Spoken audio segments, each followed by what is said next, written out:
ఇన్నాళ్ళు నా మనసులో ఉన్న బాధని చెప్పుకొనివ్వండి. అది యాక్సిడెంట్ రా. అయ్యుండొచ్చు. ఆ రోజు వాళ్ళు అలా బాధతో బయటికి వెళ్ళి అలా జరగడానికి కారణం ఎవరు తాతయ్య? మీరు మాట్లాడిన మాట.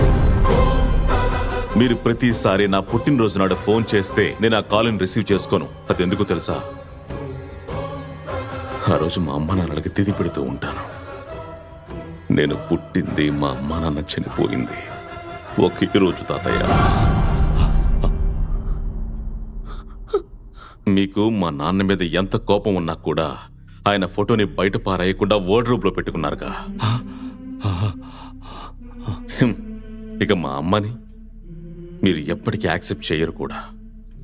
తాతయ్య, మీరు ఎప్పుడు ఈ ఫోటో చూపించి చెప్తూ ఉండేవారు, దిస్ ఈజ్ మై ఫ్యామిలీ అని. Perfect. This is your family.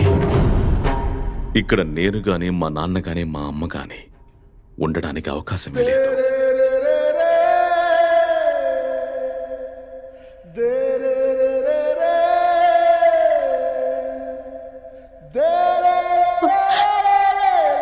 అయ్యగారు,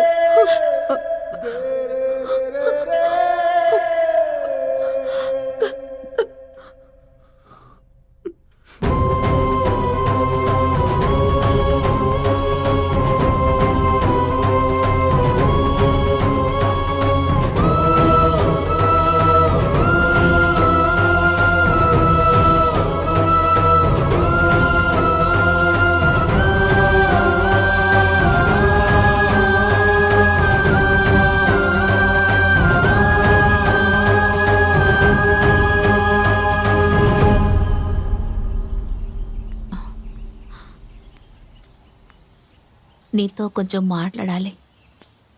చిన్నప్పటి నుంచి తనే నా భర్త భర్త అని అందరూ చెప్పడం వల్ల నా మనసులో కూడా అదే నాటుకుపోయింది.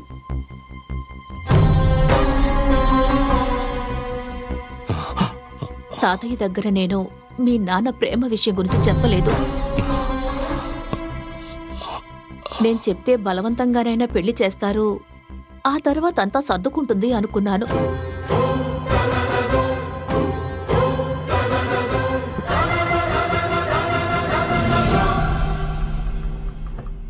కానీ అది అలా జరగలేదు. జరిగిన విషయం అది.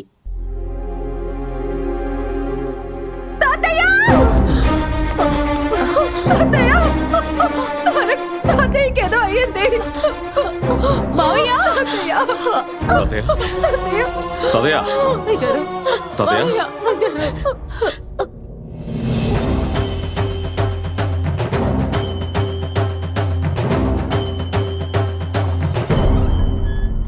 ఆయన్ని అబ్జర్వేషన్లో పెట్టండి. Okay doctor. మెడిసిన్స్ అంతా కరెక్ట్గా ఇస్తున్నారా? ఇస్తున్నాను డాక్టర్. మరి ఎలా ఇంత సీరియస్ అయ్యింది? డాక్టర్, ఇంట్లో కొన్ని ఇన్సిడెంట్స్ జరిగాయి.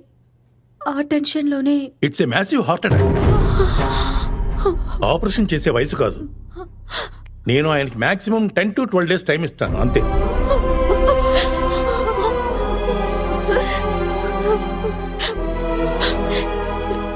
ఇంటికి తీసుకువెళ్ళండి, హ్యాపీగా ఉండేలా చూసుకోండి. అయితే నాన్నని బ్రతికించడం కష్టమా? యాజ్ ఏ డాక్టర్ నేను డైరెక్ట్గా చెప్తున్నాను. But as a well wisher నీలాగే నేను కూడా బాధపడుతున్నాను. Take care of him.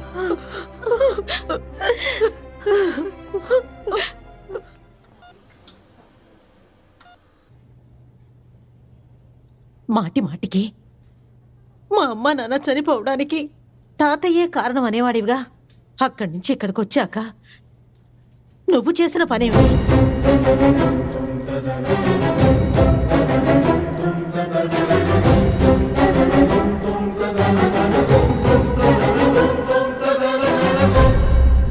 Tarak,